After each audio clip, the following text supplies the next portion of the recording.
선생님, 표정을 조금만 밝게 웃어보실까요? 상체는 살짝 사모님 쪽으로 기울이실게요. 지금 너무 경직되어 있으셔서. 선생은 무슨 부장이요? 김 부장. 아, 네. 그러시군요, 김 부장님. 좋습니다. 그럼 찍습니다. 여기 카메라 보시고 김치. 듣는 웹툰의 스타 360화 서울 자가의 대기업 다니는 김 부장 이야기 지금 시작합니다.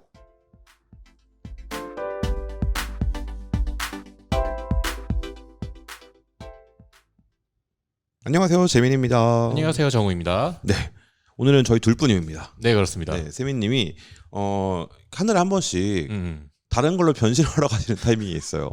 항상 방송할 때마다 어디로 저희가 가시는지 정말 모르겠다 하하라고. 네. 네, 다른 그게 있으셔서 네네.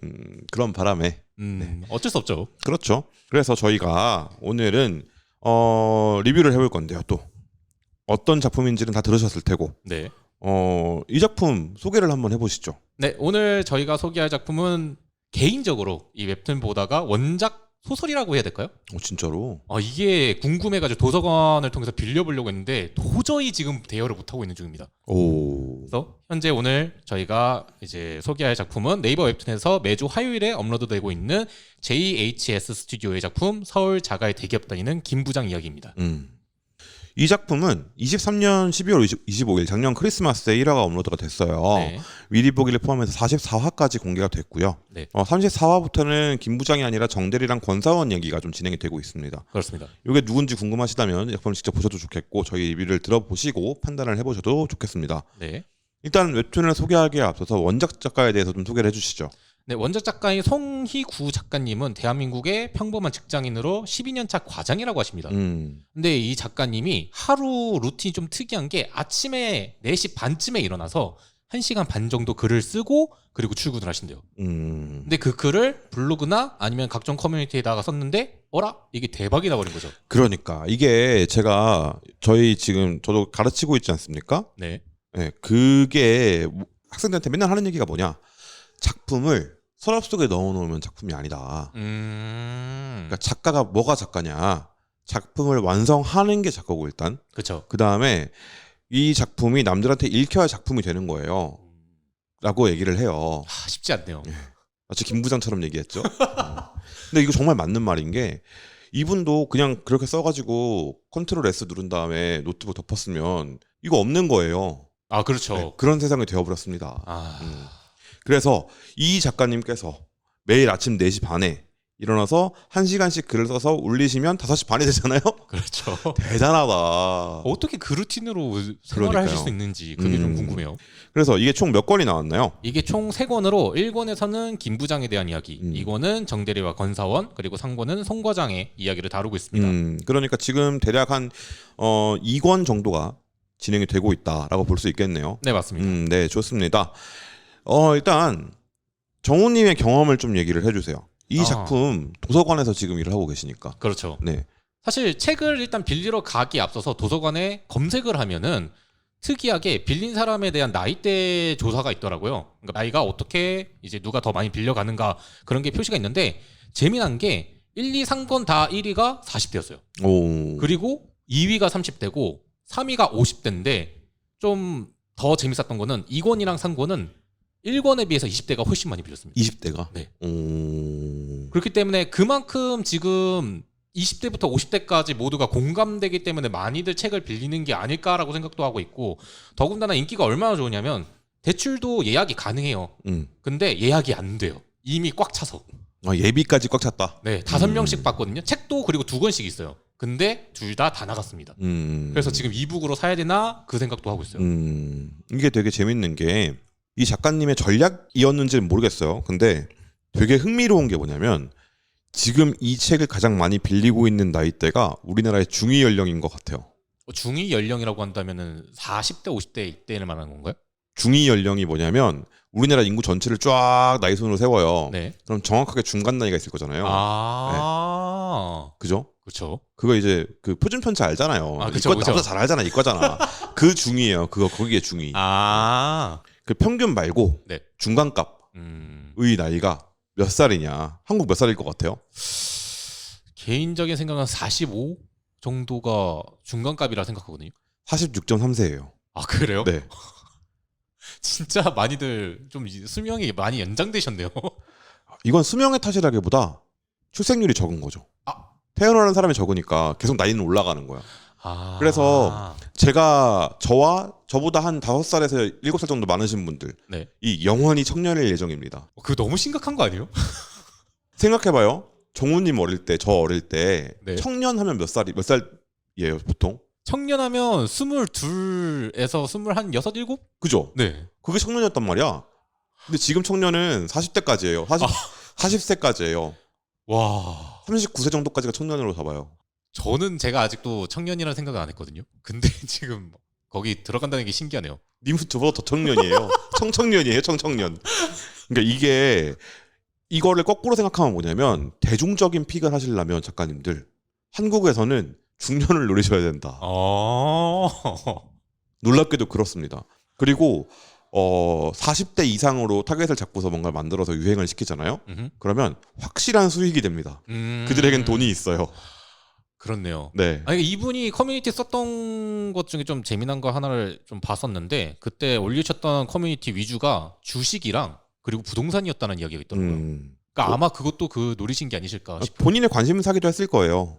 본인이 지금 12년차 직장인이라고 하시니까. 아 그렇겠네요. 네. 그러니까 24세 직장 생활을 시작했다 하더라도 30대 중반 후반 정도 되는 거고 그리고 뭐 군대 갔다 와서 바로 취업했으면은 26, 7이잖아요. 그렇죠. 그러면 이제 한 40대 초입 정도 되시는 거니까 어. 대략 한 그 정도 되시지 않을까. 그러면 그들의 관심사. 저도 친구들 만나면 친구들 주식 얘기만 하거든요. 저는 아직 그 정도까지는 아닌 것 같아요. 그러니까 주식하는 이야기는 아직 많이 못 들었어요. 그러니까 그런 게 영향이 있지 않을까라는 생각이 들기도 하네요. 그래서 이 작품은 원작 소설은 그렇고요. 네. 웹툰 이야기는 한번 해보실까요? 네, 웹툰은 이제 글 작가님이 명랑 작가님이시고요. 그리고 그림은 김병관 작가님이 담당하시고 계십니다. 네. 명랑 작가님께서는 마법사랑의 배달의 신, 그녀는 무사자 등등 다양한 작품의 글 작가로 좀 활동을 하고 계시죠. 네. 소개한 작품 중에 좀 본 작품이 있으신가요? 저는 세계 중에 배달의 신을 재밌게 봤었어요. 이거 약간 이 청년들 마음 울리는 작품이야. 아 그리고 에피소드를 또 이제 사연을 받아서도 올리잖아요. 맞아요. 그러다 보니까는 이미 뭔가 딱 눈에 보여요. 근데도 잔잔하게 그 감동이 밀어 온다고 해야 될까요? 그게 너무 좋았기 때문에 글 작가님의 다른 작품들을 제가 아직 보진 않았어요. 근데 다른 작품들도 아마 그렇게 전개가 되지 않을까 좀 상상을 좀 해봅니다. 좋습니다. 그게 약간 흔한 얘기긴 해요. 배달의 신은. 근데 약간 그 흔한 맛에서 오는 그 맛이 있잖아요. 그렇죠. 이거 무시 못합니다, 진짜. 아 진짜요. 그걸 그리고 명랑 작가님이 그걸 잘 살리세요. 맛깔나. 그러니까 우리 김치 맨날 먹잖아요. 그렇죠. 근데 맛있는 김치 알아보잖아. 아 그런 느낌이지. 이미 먹어본 게 더 무섭다라는 게 그 말인 거죠. 그것도 그거고요. 김치들을 쭉 놔두고서 제일 맛있는 김치를 골라봐라. 그럴 수 있잖아요. 그럴 수 있죠. 한국인이니까. 그러니까 익숙함 사이에서도 급이 있다 이 말입니다. 더 익숙하고 이런 게 좋은 게 아니라 똑같이 익숙하더라도 더 찰지게 맛있는 것들이 있거든요. 이 명랑 작가님은 익숙한 소재로 그걸 잘 풀어내시는 분이에요. 그리고 김병관 작가님. 네. 어떤 작품 하셨습니까? 김병관 작가님은 꽃미남 게스트하우스 인 북촌, 그리고 내 생의 최고의 늑대 등의 작품에 참여하셨고요. 그리고 현재는 재벌집 막내 아들의 그림 작가로도 활동하고 계십니다. 그렇습니다. 그리고 오늘 좀 길어요. 네. 서울 자가의 대기업 다니는 김 부장 이야기. 이게 풀네임인데 저희는 오늘 김 부장 이야기라고 통일을 하시죠. 좋습니다. 네. 저 너무 길어서 힘들었어요. 이거 줄이면 서자대다 김이에요. 이건 좀 그렇잖아요. 좀 별로네요. 네, 그렇게 줄이지 말고 김 부장 이야기로 하십시다. 아주 좋습니다. 줄거리 한번 얘기해 주실까요? 네, 본인이 부장인 게 이제 자부심으로 느끼는. 그냥 부장이 아니야, 임마. 어디 부장이야? 대기업이죠. 그렇죠. 그렇죠. 대기업 부장. 이라는 것에 굉장한 자부심을 느끼고 계시죠. 맞습니다.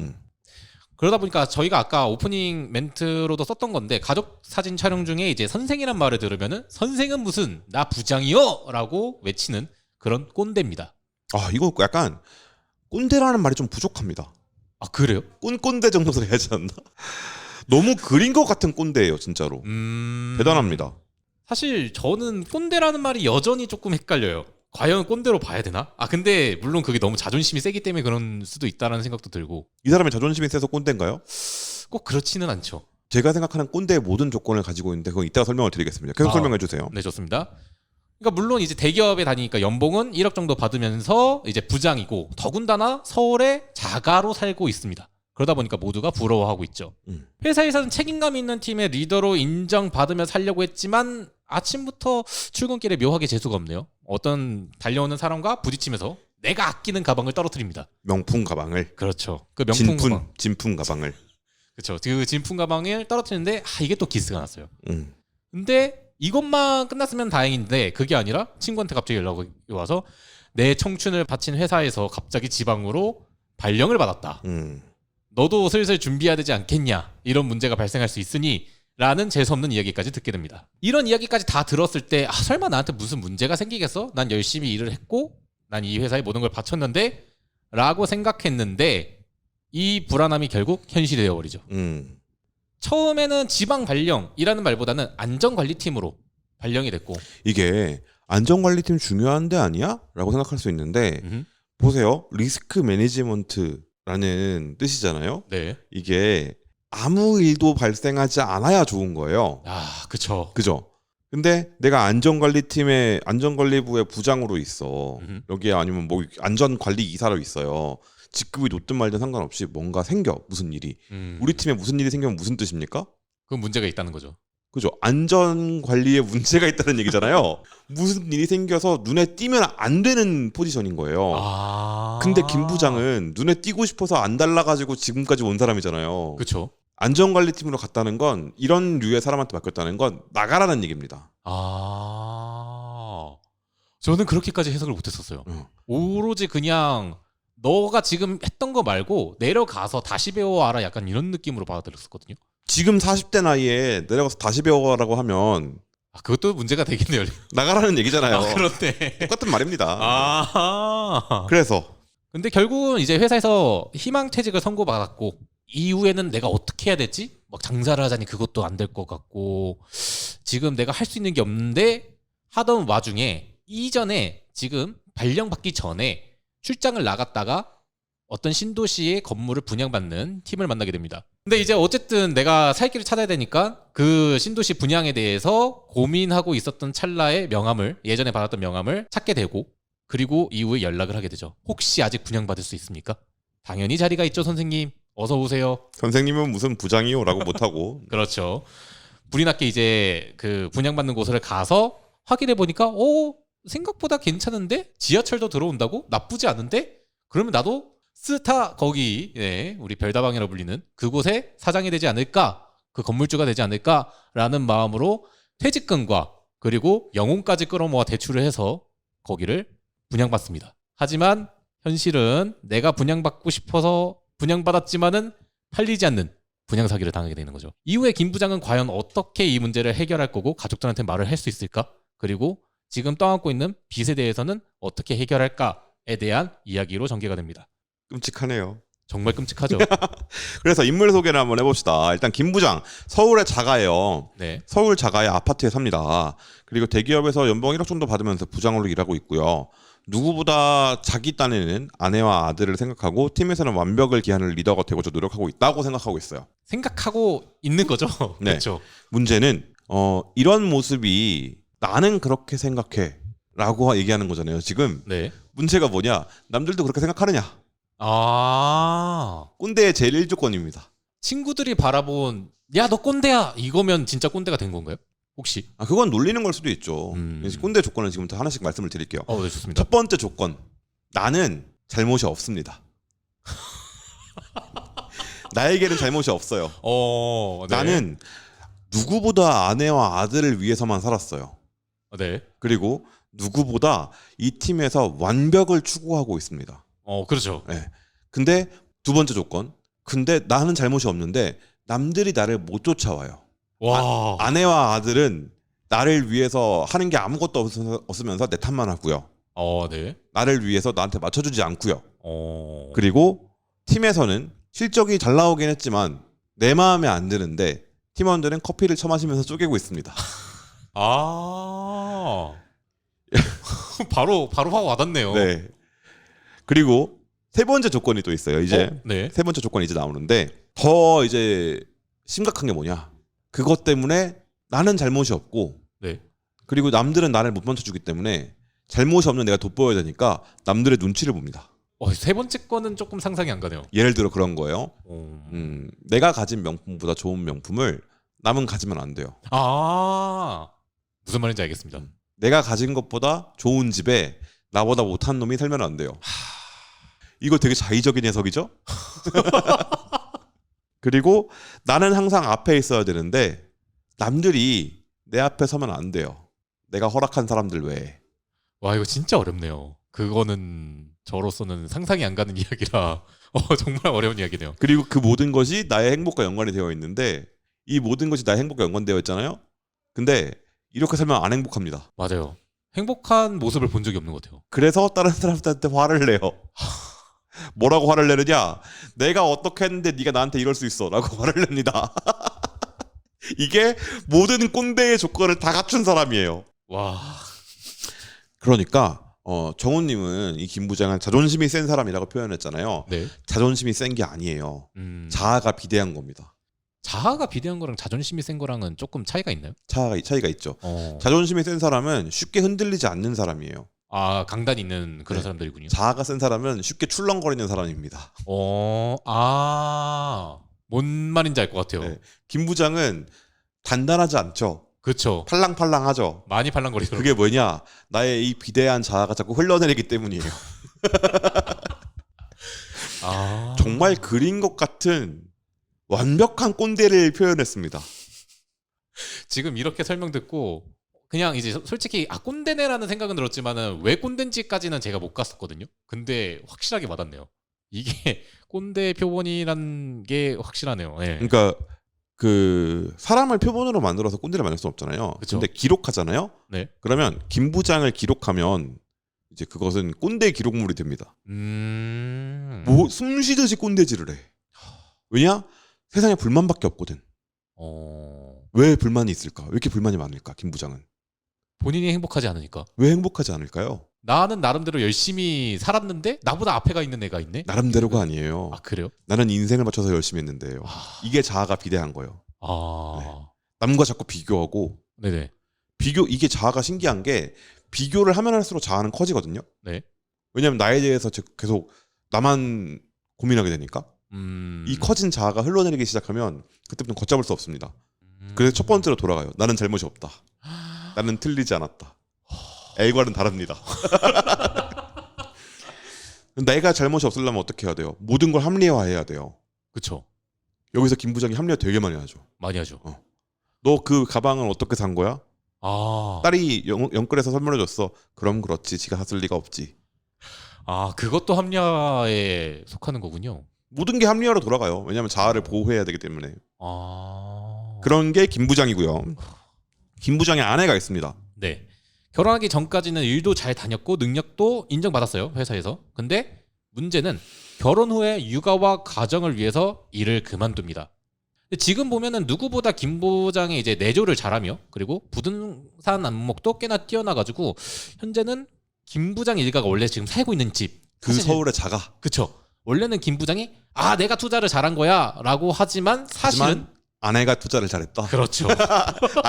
라임을 맞추셨네. 다시 한번 해주세요. 제가 어떻게 하면 되죠? 내가 잘했는데 말이야. 하지만 아내가 잘한 거였다. 그렇습니다. 좋습니다. 네. 그리고요. 작품을 보다 보면은 이제 아내는 김 부장한테 있어서 귀인이 아닐까 싶을 정도로 김 부장이 이제 뭐 늦게 집에 오면은 밥 아직 안 먹었죠? 지금이라도 저녁 차려줄까요? 또 하고 김 부장이 뭔가 고민거리가 있으면 무슨 일이 있으면 말 좀 해봐요. 라면서 이제 밀어붙이는 게 아니라 최대한 서로를 맞춰주려고 하는 되게 성인군자의 모습을 잘 보여줍니다. 정말 재밌는 게 뭔지 아십니까? 어느 거죠? 이게 가부장제가 유지된 방법이에요. 너무 슬퍼지잖아요. 이게 이 김 부장의 아내가 이렇게까지 그린 듯한 캐릭터여야 되는 이유가 여기에 있습니다. 그렇지 않으면 김 부장이 존재할 수 없어요. 이 비대한 자아를 떠받치고 있는 사람이 있어야 돼요. 만약에 이렇게까지 성품이 좋지 않았다라면은 벌써 헤어졌겠죠? 그러면 이제 사랑과 전쟁이죠. 4주 후에 사주에 뵙겠습니다. 봅시다. 네. 그런 거죠. 근데 김 부장의 아내는 거의 모든 걸 다 갖추고 있습니다.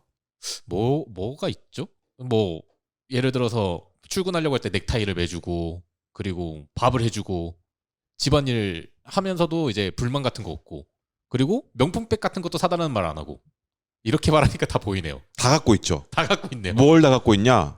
김 부장 같은 사람들이 원하는 아내상을 다 갖고 있어요. 근데 김 부장은 만족합니까? 아니요. 왜 만족을 못할까요? 내가 부장이니까 아내도 어느 정도 권위의 지기가 좀 있어야 되지 않는가라고 생각하는 게 아닐까요? 권위가 필요한 게 아니에요, 아내에게는. 그러면요? 품위가 필요한 거죠. 명품 가방을 메고 하는 게 품위인 거죠? 아니요. 그러면요? 지식과 교양과 나한테 없는 거를 갖추길 바라는 거예요. 너무 힘드네요. 개빡치죠. 김 부장이 아내에게 불만이 있는 이유는 아내한테 계속 불만을 말하잖아요. 네. 근데 아내한테 큰 소리 못 내잖아요. 네. 알아요, 자기도. 모를 수 아. 없어요. 아내가 자기를 위해서 많이 희생하고 있다는 걸. 근데 내가 그린 그 사람은 아닌 거잖아. 이게 자아의 비대함이에요. 진짜 힘든 삶을 살고 계시군요. 이렇게 살면 힘듭니다. 와. 그러니까 자기 바깥을 볼 줄 모르는 사람이에요, 김 부장은. 내 바깥으로는 아무것도 볼 줄 몰라요. 왜냐? 내 자아에 파묻혀서 시야가 가려져 버렸거든. 이거 또 이기적인 사람이라고 볼 수 있는 거죠? 이건 극단적 이기주의죠. 세상에 나밖에 없는 거죠. 세상에 나밖에 없기 때문에 다른 존재들이 나랑 이렇게 상호작용하는 사람들이 아니라 나한테 맞춰주는 사람인 거예요. 근데 안 맞춰주잖아, 자꾸. 그러네. 그러니까 화를 내고 지적질을 하는 거야. 내가 생각한 대로 고쳐넣기 위해서. 이게 꼰대의 마지막 조건이에요. 이 행동이 바깥으로 안 나오고 생각만 한다? 꼰대 아닙니다. 바깥으로 나오면 꼰대예요. 그러네. 말로 굉장히 쏘아붙이는 게 많았거든요. 완벽한 꼰대네요. 그리고 문제가 하나 더 있죠. 아들이 있습니다.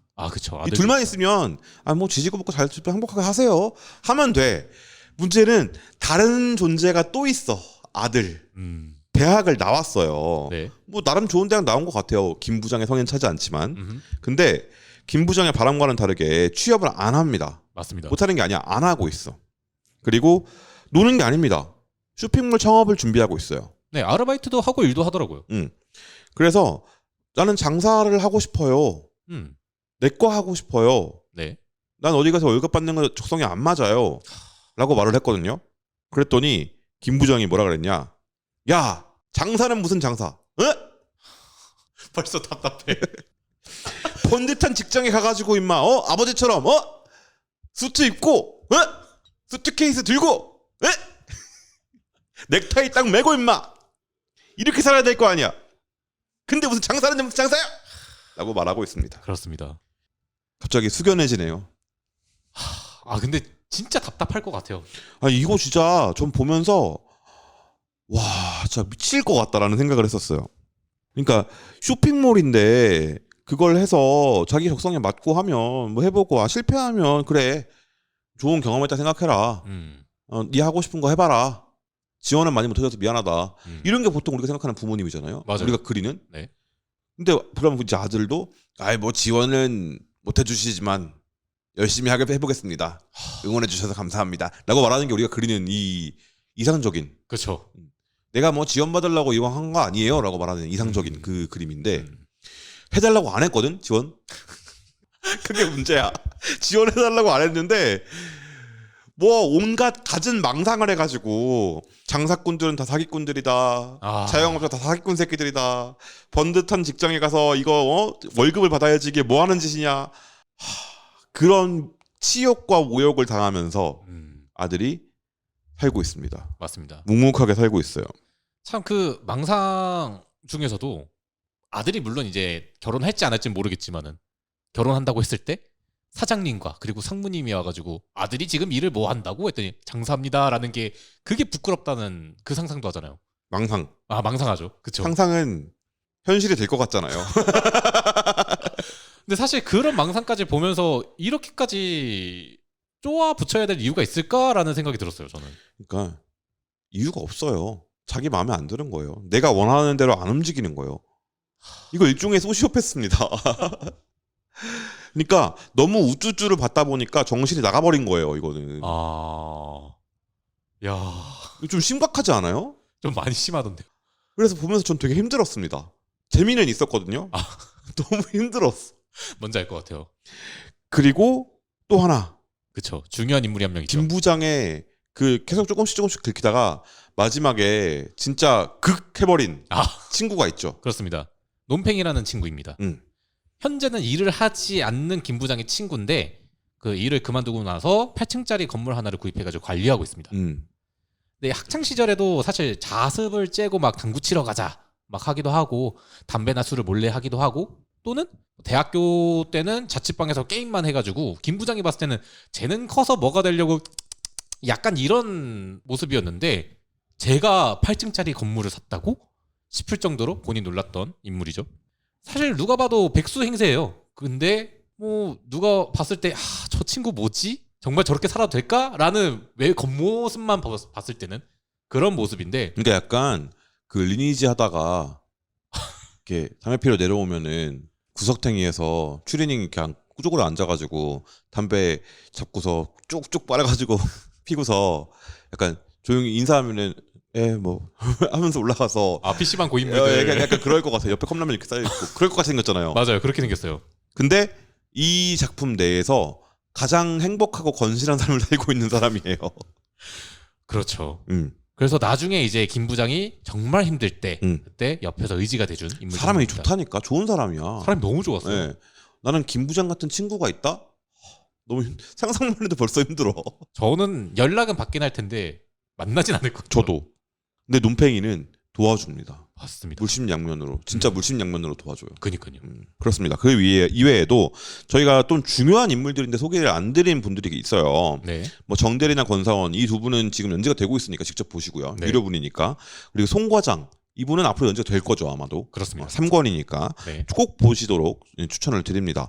이분들에 대한 이야기도 꽤 재밌습니다. 이것도 나름 신선했어요. 특히 저는 지금 현재 연재되고 있는 정대리나 권사원에 대한 이야기는 네. 진짜 20대들이 지금 많은 고민 또는 20, 30대들한테 되게 공감이 될 만한 이야기다 싶었어요.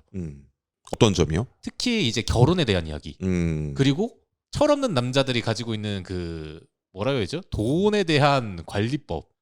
그런 것들이 그러니까 저도 이제 뭐 내용적인 거를 떠나서 간단하게 이야기하자면은 주변에 게임을 워낙에 좋아하다 보니까는 게임하는 사람들 보면은 내가 뭐 현질 한 100만 원 정도 했으면은 뭐 그 정도는 적당히 한 거지라고 말하는 사람들이 되게 많아요. 제 주변에는. 근데 이거를 직접 만화를 통해서 보니까는 저도 그게 좀 문제가 있다고 생각하는데 남자들은 다 똑같이 생각해라고 이제 딱 집어 말해버리니까는 어쩌면 게임을 좋아하는 사람들한테 있어서 저 말은 조금 긁히는 말이 아닐까. 또는 그리고 너의 지금 소비 습관은 과연 어떻게 되고 있니?를 꼬집어서 말하고 있는 것 같아가지고 그게 20, 30대한테는 크게 공감이 되지 않을까 싶어요. 그럴 수 있을 것 같아요. 확실히 요즘 고민하는 내용이기도 하고 많은 사람들이. 네. 그리고 흔히 어른들이 철들었다고 말할 때 그 고민이 이제 시작되고 어느 정도 해결을 보기 시작하면 철들었다고 말을 하는 그런 고민들이기도 하잖아요. 네. 되게 중요해요. 중요한 고민이 맞아요. 자산 관리, 그리고 건강 관리, 그리고 인간관계 관리, 이 결혼을 포함해서 모든 이것들이 나의 자산이거든요. 맞아요. 근데 그게 얘기를 잘 안 하게 됩니다. 그쵸. 내가 번 돈 내가 쓰겠다는데 왜 너가 얘기를 해? 약간 이런 식으로 받아들이게 되죠. 그러니까 그게 참견이 되기 쉬워요. 근데 그렇죠. 하는 거잖아요. 그렇죠. 근데 문제는 그렇게 하다가 남한테 피해를 줄 수 있기 때문이에요. 맞아요. 그런 경우가 좀 많은 것 같아요. 그러니까 그게 좀 이제 저는 눈여겨봐야 할 지점이 아닌가. 이 작품에서 어떻게 흘러가는지를 네. 그런 생각이 들기도 하고요. 그리고 저는 일단 김 부장의 삶이 부러웠냐? 무엇이 김 부장한테 부러운 지점이냐? 서울 자가의 대기업 다니는 김 부장 이야기잖아요, 제목이. 그렇죠. 부럽냐? 딱히 부럽진 않습니다. 저렇게 살고 싶진 않아요. 혹시 그 이유가 있을까요? 남은 게 뭐가 있어요? 김 부장한테 남은 게 뭐야? 그리고 이 사람이 일하는 능력이 좋았나? 잘 모르겠습니다. 까라면 까는 능력이 좋은 거죠. 그렇죠. 그거는 회사 내에서도 인정받은 거니까요.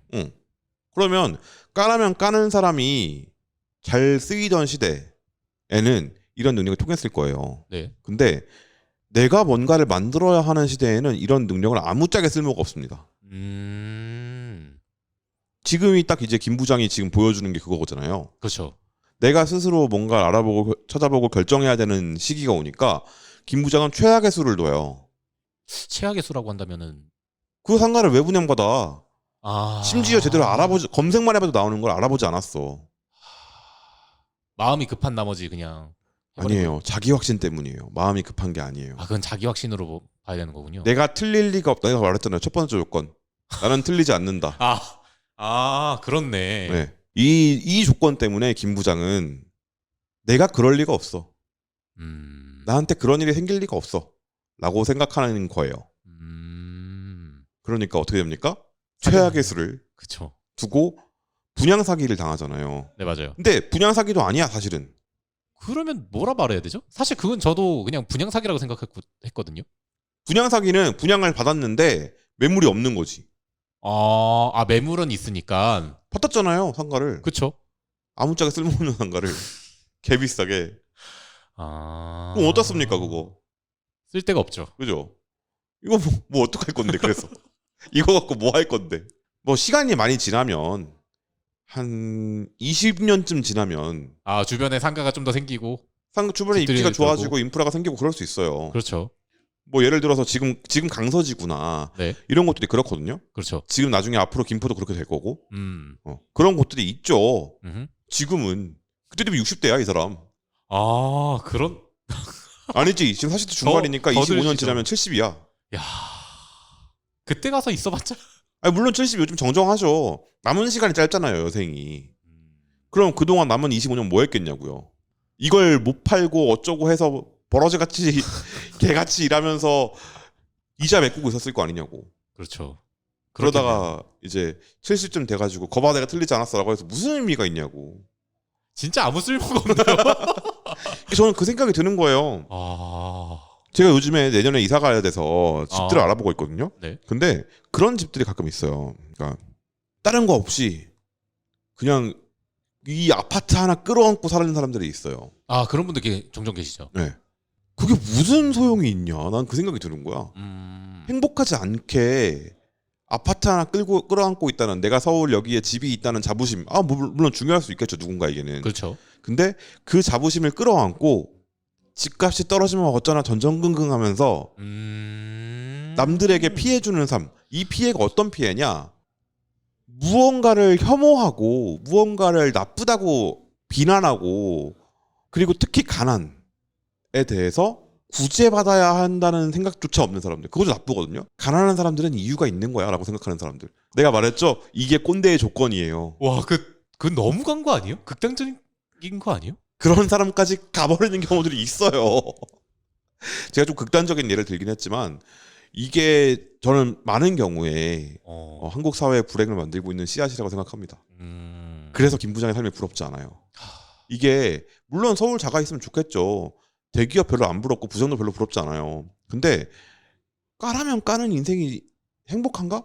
남들이 그러면 행복하다고 하니까 명품 가방을 들고 남들이 그러면 좋다고 하니까 서울의 자가를 가지고 있다는 거에 자부심을 느끼고 그리고 자꾸 비교하면서 남들과 네. 그게 행복할까? 난 절대 행복하지 않을 것 같거든요. 너무 피곤할 것 같아요. 진짜 그냥 계속 비교를 하고 내가 쟤보다 더 뛰어나야지라는 그 비교에 지쳐서 저도 그런 삶은 원치 않게 될 것 같네요. 그리고 비교는 끝이 없어요. 그쵸. 서울에 자가가 있어. 그래서 막 해가지고 트리마지에 갔다고 쳐봅시다. 뭐 성공했죠. 그럼 시그니엘이 보입니다. 욕심이 커진다라는 거죠. 네, 시그니엘 갔어. 그래. 330억. 시그니엘 꼭대기층 갔어. 그럼 뭐가 보일까요? 뉴욕이 보입니다. 그럼 뉴욕 가서 살 거야? 그럴 순 없죠. 그죠? 뉴욕에 건물 갖고 있는 사람들이 보이기 시작해요. 이게 비교는 끝이 없어요. 그게 저는 웹툰판에도 똑같이 얘기하거든요. 비교 상대평가하지 말라고. 상대평가가 왜 안 좋은 게 뭐냐면 끝없이 만족을 주지 않아요. 영원히 만족할 수 없어요. 근데 인간은 자기를 평가할 때도 만족할 수 없거든요. 맞아요. 내가 나를 평가할 때도 만족을 잘 못해요. 근데 상대평가를 해버리면 누구도 만족하지 않아요.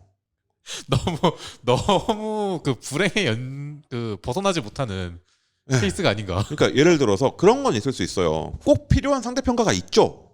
그쵸. 그런 건 있죠. 그건 바깥에서 해주는 거예요. 내 스스로가 하는 게 아니라. 네. 오케이. 학교에서도 선생님이 상대 평가를 하잖아요. 그렇죠. 교수님이 상대 평가 하시고 맞아요. 그런 거예요. 근데 내가 상대 평가를 하기 시작해서 쟤네들이랑 나를 비교하기 시작하잖아요. 네. 그럼 무슨 일이 생기냐면 이게 무슨 리그처럼 돼요. 이 리그를 벗어나면 다음 리그에서 상대 평가를 하고 다음 리그에서 벗어나서 쭉쭉쭉쭉쭉 가게 돼요. 무슨 승급전이에요? 네. 그래서 제가 웹툰계에서도 똑같이 얘기하는 게 뭐냐면 상대 평가하지 말라고. 왜냐?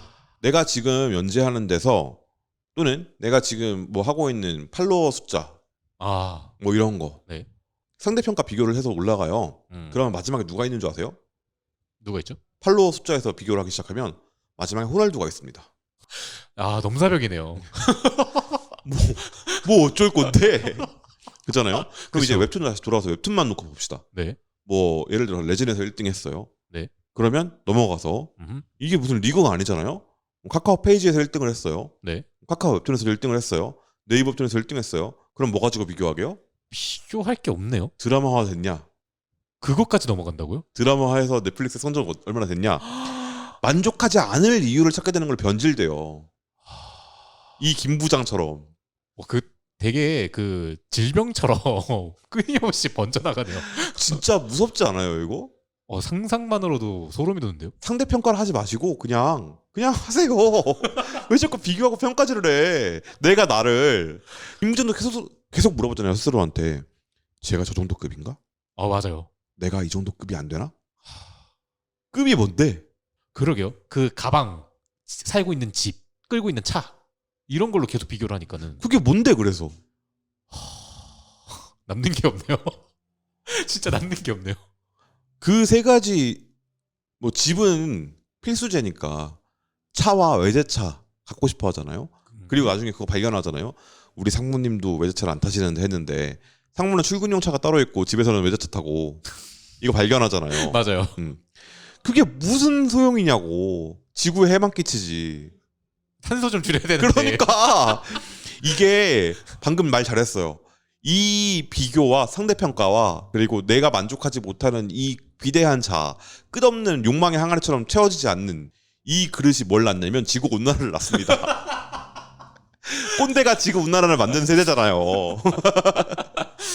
그렇지 않습니까? 그렇네요. 이게 그래서 저는 이 작품은 서울 자가의 대기업 다니는 김부장, 이 김부장 이야기는 약간 환경 평화와 환경을 위한 웹툰이다. 보면서 일단 나부터 반성하게 돼. 어떤 면에서요? 그렇게 살지 말아야 저렇게 살지 말아야 되는데. 혹시 나에게도 그런 모습은 없었나? 있었을 것이다. 생각나는 장면들이 있다. 그쵸. 그런 거 다 있더라고요. 지금 되게 비난하시네요. 아니에요. 비난이 아니에요. 저도 보면서 그런 생각을 좀 많이 했었어요. 그러니까. 근데 문제가 뭔지 아세요? 꼰대의 제일 조건이 뭡니까? 나는 틀리지 않았다야. 꼰대들은 진짜 꼰대는 이 작품 보면은 뭐 이런 놈이 다 있어라고 생각합니다. 숙연해지네요. 이 작품이 그래서 메타적으로 굉장히 위대한 작품이에요. 정말 완벽한 꼰대를 표현해냈기 때문에 꼰대들은 거울 치료가 안 됩니다. 그 반사율이 너무 좋으면 있는 상을 그대로 보여주잖아요. 네. 그럼 마치 진짜 혼동되잖아요. 맞아요. 그럼 그 도플갱어가 됩니다. 그게. 만나면 소멸해버려요. 무서워요 진짜로. 보면서 와 이거 어떻게 이렇게까지 리얼하게 표현했을까? 라는 생각을 했습니다. 혹시 그 원작 작가 본인도 그렇게 꼰대이시지 않으셨을까 싶을 정도. 아니에요. 아닐까요? 왜냐하면 첫 번째 조건에 위배돼요. 이건 잘못되었다고 생각해야 그럴 수 있어요. 왜냐하면 주인공 김 부장이 부정적인 평가를 받을 수밖에 없거든요. 이게 곧 나면 안 돼요. 그렇네요. 날카롭죠?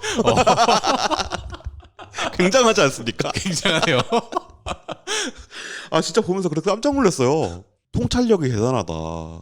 관찰력도 대단하다. 관찰을 통해서 만들어내는 통찰이 대단하다. 꼰대라는 그 테마를 가지고 실용적인 얘기를 한 거잖아요. 그렇죠. 이게 저는 정말 대단한 것 같아요. 12년 차의 짬밥이라는 게 여기서 묻어난다는 게 더 그러지 않을까요? 본인도 위에 상사들이 있었으니까. 갑자기 그 상사들을 반성하게 보고. 되네. 웹툰이스타 지금 11년 차거든요. 갑자기 아닙니다. 극적극적하게 되네요. 근데 그게 전달하는 방식에서도 굉장히 효과적이라는 생각이 들어요. 그러니까 이게 이 작품의 메타적이라고 말씀드렸잖아요. 네. 그 메타적일 수 있는 이유가 나레이션의 존재 때문이에요. 그쵸. 이 나레이션이 중간중간 무덤덤하게 나오는데 이게 저는 오히려 훨씬 더 작품을 몰입하게 도와주는 장치가 아니었을까 생각을 해요. 특히 전지적 작가 시점이라고 해야겠죠? 이제 위에서 신적인 존재로서 이제 주요 인물의 생각이나 아니면은 또는 행동들을 이제 나열하는 건데 그 인물들의 감정하고 행동들을 언급함과 동시에 인물의 표정이나 말투를 바로 그 아래에다가 장면을 배치를 하더라고요. 그러다 보니까 이게 뭐라고 해야 될까요? 하나의 흐름이 그냥 무르르듯이 흘러가다 보니까는 나레이션을 주의 깊게 보지 않아도 그게 무슨 말인지 그냥 확 와닿게 돼요. 이게 그러니까 어떤 나레이션이냐면 예를 들어서 보통 나레이션은 지금 나오는 사람의 목소리로 들리게 만들어요. 그쵸. 예를 들어서 화산기환이다. 천만은 우리를 내려다보며 막 이렇게 하게 된다고요. 그 톤이 있잖아요. 근데 이 톤은 뭐냐? 이 김부장 이야기에서의 톤은 뭐냐? 인간극장 톤입니다. 따라라란 따라다가 김부장은 화가 났다. 그러네. 사실 저는 이제 비교했던 게 불편한 편의점이었어요. 네. 불편한 편의점에서도 이제 그런 나레이션들이 나오는데 오히려 이거는 생각 풍선 외에 독백에 가까운 형식으로 이야기가 나오더라고요. 근데 그래서 그 둘의 차이를 못 잡고 있었는데 갑자기 인간극장이라고 하니까 확 와닿네요. 그게 11화에서 이제 안전관리팀으로 가라. 라는 전무님의 말을 듣고 이제 눈물이 글썽이는 김 부장이 그걸 바라보면서 나레이션에 나오는 게 있어요. 회사의 안전을 책임져야 할 그는 지금 너무나 불안하다. 따라라라 따라 아래에 띠리링 하면서 알람 오는 소리가 들리거든요. 근데 이게 따라라라 이걸 들려. 인간극장 톤이야. 그러네. 이게 너무 잘 살렸어요 이거를. 그니까요. 그러니까 이게 막 불쾌하고 막 이렇게 아니면 되게 기분이 나쁘거나 아니면은 막 화가 나거나 이러다가도 이 나레이션이 나오면 차분해집니다. 되게 무덤덤하게 나오는데 묘하게 그 말들이 꽂히더라고요. 그죠? 그게 인간극장이 딱 그렇게 꽂잖아요. 비수를 꽂잖아. 정우 씨는 지금 배가 고프다. 그러면 이제 정우가 막 이렇게 어떡하지 뭐 먹지 막 이러면서 좀 라면은 남았나 이러면서 참치캔 찾고 막 이런 거 그런 거 나오잖아요. 약간 맞아요. 짱내나는 김 부장 이야기도 마찬가지로 그 나레이션이 일종의 해설자이면서 그리고 이 톤을 다운 시켜주고 네. 인간극장의 그 톤은 이걸 너무 지나친 비극이나 이런 걸로 보이지 않게 해주거든요. 그런 역할을 해요. 그래서 이 작품의 톤이 계속 유지될 수 있게 합니다. 굉장히 영리한 선택이라고 저는 생각해요. 굉장하네요. 그래서 불편한 편의점은 어떤 거였어요? 불편한 편의점 같은 경우는 그 정확하게 이제 멘트는 제가 기억이 안 나고 예를 들어서 이야기를 하자면은 독고 씨는 저렇게 밥을 먹어도 괜찮은가? 약간 이런 식으로 진짜 말풍선, 그러니까 생각풍선 자체로 나올 수 있는 거를 그냥 독백으로 써버리는 거죠. 그게 이제 우리가 흔히 생각하는 일반적인 나레이션, 등장인물의 목소리로 들리게 만드는 거. 근데 이건 그렇게 안 들리죠. 맞아요. 전혀 별개였어요. 그게 기술인 거예요. 그게 나레이션을 어떻게 사용하느냐. 나레이션은 근데 치트키거든요. 어떤 면에서 치트키인 거예요? 생각을 들려주니까. 원래 보여줘야 되는 게 많아잖아요. 네. 그러면 그냥 누워있고 생각만 하는 걸 전달해서 쭉 적어놓으면 그게 많아요? 아니지. 그건 아니죠. 그죠? 근데 만화에서 그래서 치트키인 거예요. 행동으로 컷으로 보여줘야 될 것을 나레이션으로 하면 하나로 줄일 수 있어요. 쉽게 갈 수 있게 만드는 거예요. 근데 이 작품에 나오는 나레이션은 아니에요. 전혀 아니죠. 작품 속에서 이 작품에 그 작품이 넘어지지 않게 하는 보조바퀴 같은 역할을 합니다. 네. 그래서 사람들이 개빡 돌거나 아니면 튕겨져 나가지 않게 만드는 역할을 해요. 열받잖아요. 보면 많이 열받죠. 답답하잖아요. 근데 그때마다 나레이션이 캄다운 갈 수 있어요. 다음으로 갈 수 있어요. 우리는 이렇게 만들어줘요. 되게 저는 연출에서도 굉장히 많이 애를 쓰셨다. 그리고 웹툰에서 나레이션의 용례로 이건 다룰만하다라는 생각이 들었습니다. 그리고 이 작품 속에서 약간 보여주는 인간 군상들이 있잖아요. 많죠. 근데 김 부장에 대해서도 길게 얘기를 했지만 이 김 부장에 대해서 좀 다른 면도 얘기를 해볼 수 있을 것 같아요. 이 사람이 나쁜 사람이냐? 아니죠. 전혀 그렇게 나쁜 사람은 말하기- 아니에요. 그렇게 말하기는 힘들어요. 음. 그냥 평범한 사람이야. 맞아요. 평범하고 그리고 자신한테 이제 주어진 일을 되게 열심히 일하는 사람이에요. 그러니까 그만큼 노력도 많이 했던 사람이고요. 그죠? 아까 제가 까라면 까는 걸 잘하는 사람이라고 비하했지만 김 부장은 일을 열심히 했어요. 맞아요. 심지어 잘했어요. 뭘 잘했냐? 회사가 원하는 바를. 그렇죠. 이렇게 말할 수도 있다는 거예요. 회사가 원하는 바대로 일을 하는 게 그것도 나름 능력이 있다라고 말할 수 있는 거 아닌가요? 당연하죠. 회사가 원하는 바를 성취해 오는 사람인 거예요. 근데 그걸 바꿔서 말하면 까라면 까는 것만 하는 사람이 되는 겁니다. 관점에 따라서 다른 거예요. 시키는 것만 한다? 그죠? 시키는 것만 하는 건 그냥 가치평가가 없는 말 같잖아요. 전 가치평가를 넣고 싶어요. 오케이 확인. 까라면 알겠습니다. 까는 것만 잘하는 사람. 아, 근데 그게 굳은 일이랑 야근도 가리지 않고 계속해서 일을, 그러니까 정말로 진대 마른데 가리지 않고 진창이고 뭐고 다 뛰어 들어가면서 개척해온 사람인 거예요. 그렇죠. 이게 이제 흔히 말하는 성실한 사람이잖아요. 맞죠. 그런 성실성을 가지고 있었습니다. 근데 사실 회사뿐만 아니라 가정에서도 꽤나 노력했다라고 말하고 싶은 게 저는 본인이 어떻게든 계속 일을 잘 따오고 열심히 해야지 내 가족들을 부양할 수 있다라는 생각 때문에 사실 가정에도 노력을 했다라고 표현을 하고 싶어요. 물론 한 면으로서는 그래도 저 꼰대 짓은 아니었으면 하는데 하면서도 반은 저 사람은 가정을 위해서 이렇게 열심히 일을 한 거겠지? 라는 생각이 드는. 근데 봐봐요. 가정을 위해서 뭘 했어요? 회사에서 일을 했죠. 그죠? 회사에서만 일을 했네요. 그게 가정에 잘한 건가요? 아니네요. 그러니까 가정이 부족하지 않게 돈을 벌어다 주는 사람이었던 거예요. 돈을 벌어다 주는 사람은 아버지가 아니거든요. 그러면요? 그게 이퀄 아버지는 아니에요. 회사가 주는 돈인가요? 아버지 역할을 해야 아버지죠. 저 지금 여기서 혼란이 살짝 오거든요. 돈을 벌어오는 사람이 아버지예요? 그건 아니죠. 그러면 물론 이제 아버지뿐만 아니라 어머니가 돈을 벌어올 수도 있죠. 아버지는 뭔데요? 일반적으로 당신이 생각하는 아버지의 상은 뭔데요? 일반적인 아버지의 상은 가정을 보호하는, 그리고 아빠가 뭐 하는 사람이야? 아빠의 역할이 뭡니까? 아빠의 역할은 잠깐만요. 그러게요? 아빠의 역할이 돈 벌어오는 거예요? 아니죠. 그건 아니죠. 그래. 이 사람은 돈만 벌어왔잖아. 아버지의 역할은 못한 거예요. 근데 꼰대의 첫 번째 조건, 오늘 제일 많이 나오는 꼰대 첫 번째 조건, 나는 틀릴 리가 없기 때문에 그것이 아버지의 조건인 겁니다. 내가 틀렸다는 걸, 내가 잘못했다는 걸 인정하는 것보다 니들이 틀렸어, 나는 열심히 했어 라고 말하는 게 쉬운 거예요. 이게 대부분의 사람은 그래요. 근데 김 부장이 잘못한 건 돈을 벌어온 건 잘한 일이죠. 열심히 한 일이죠. 그렇죠. 근데 그거를 가정을 위한 일이라고 거짓말한 거예요. 가정을 위해서 돈을 벌어온 게 아니죠. 결국 자기 만족을 위해서 일을 한 건데. 가정을 위해서 돈을 벌었다는 의미가 뭐냐면 가족을 위해서 돈을 벌어왔고 그 돈을 가족과 함께 쓴다. 여행을 가건 뭔가 함께 시간을 보내건, 영어 표현에 퀄리티 타임이라는 개념이 있어요. 네. 퀄리티가 있는 좋은 시간을 함께 보내는 것이 중요하다. 그냥 같이 있는다고 해서 그게 퀄리티 타임은 아니잖아요. 그건 아니죠. 김 부장은 이 퀄리티 타임이 뭔지를 모르는 사람이에요.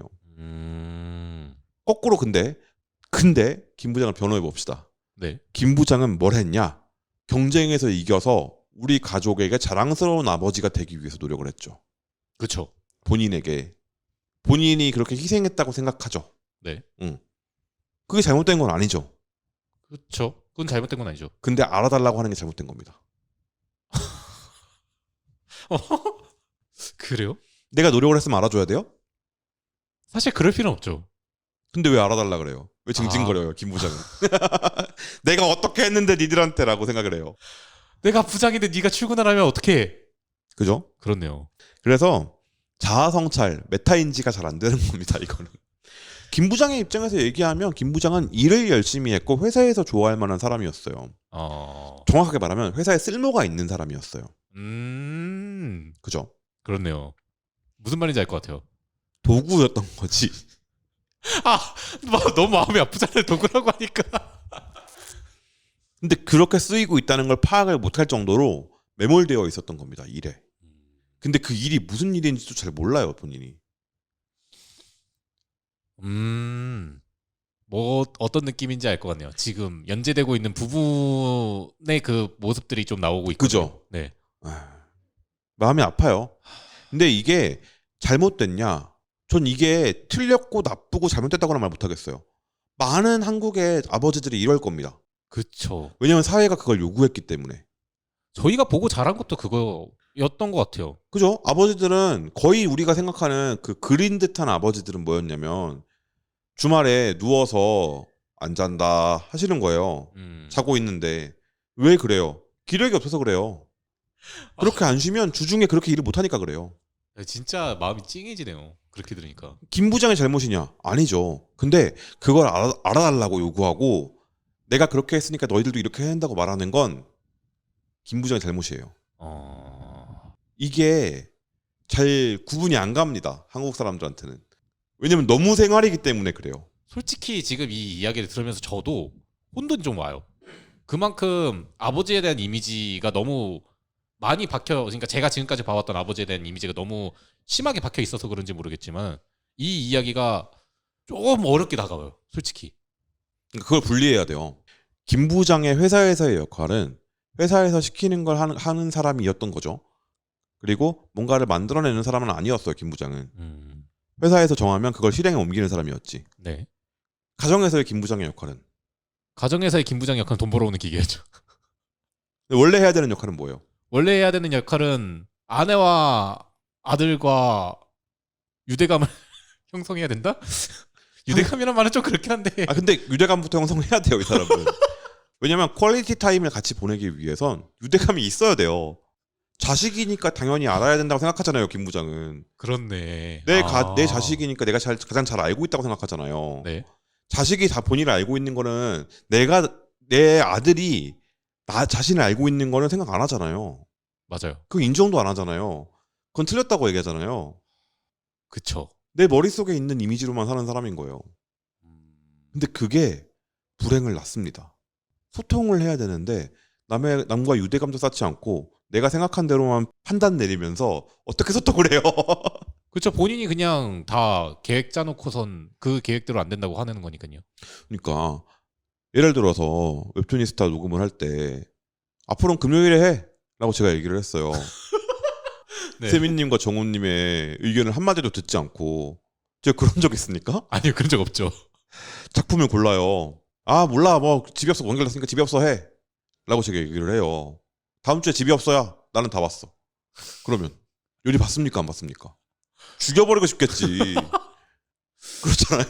그쵸. 근데 김 부장은 그러고 있잖아. 어디 로판은 로판이야? 이런 식이잖아요. 내가 틀렸다는 생각을 추호도 하지 않고 그걸 관철시키기 위해서 큰 소리만 내는 사람인 거잖아. 근데 그게 김 부장만의 잘못은 아니라는 거예요. 이게 김 부장에게 잘못이 없다는 말이 아닙니다. 잘못했어요, 김 부장. 그러면 본인이 그걸 받아들여야 되는데 받아들일 자세가 안 돼 있잖아요. 네. 그럼 그 사람은 냅두는 거예요. 생각하는 의자에 가서 앉혀놓는 거야. 그 다음에 이 사람을 둘러싼 뭐가 문제였을까를 고민해보자는 거죠. 근데 우리 사회에 많은 문제들이 어떻게 되어 있냐면 이 생각하는 의자에 앉히는 과정을 문제에서 빼는 거라고 생각해요. 아니야, 문제 있다니까? 근데 문제가 있으면 갖고 와서 효소시켜야 돼. 그러니까 이런 식인 거예요, 문제 해결 방식이. 그 사람들도 꼰대인 거야. 내가 원하는 방식대로 문제가 해결이 안 되면 그건 문제가 있는 거라는 거야. 문제 해결 방식은 원래 토론을 통해서 맞춰가는 거예요. 그게 다원주의고 그게 민주주의예요. 그래서 어려운 거거든요. 근데 그게 어려우니까 사람들은 독재를 원하고 점점 더 꼰대가 되어갑니다. 이게 아이러니예요. 다원주의적으로 생각을 하고 같이 토론을 하자고 하면 사람들이 잘 말을 못해요. 거기서는 의견을 안 내, 잘. 그게 이제 아마 제 개인적인 생각이지만은 내 생각이 틀려가지고 누군가한테 공격받기 싫어서 그런 게 아닐까라는 생각이 그게 첫 들어요. 번째고 두 번째는 책임지기 싫은 거예요. 얘기를 안 해요. 그래 놓고 나중에 와서 결정이 내리고 난 다음에 와서 꼰대질을 합니다. 어떻게요? 내가 보기엔 그거 아닌데 책임지지 않아도 될 때. 뒤늦게. 네. 그러면 이 배가 침몰합니다. 가다가 뒤로 확 잡아당겨져요.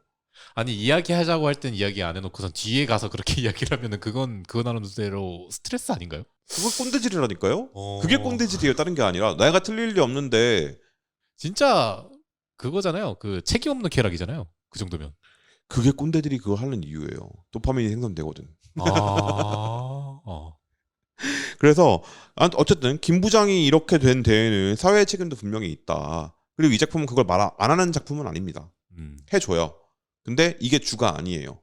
그렇죠. 네, 그냥 그걸 보여주는 데 집중을 합니다. 맞습니다. 그래서 김 부장이 얼마나 자기 객관화가 안 되고 메타인지가 안 되는 사람이냐.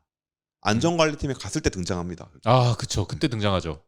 이제 안전관리팀 발령 받기 직전에 이제 상무를 통해서 이제 힌트를 받습니다. 그리고 상무가 그 말을 하죠.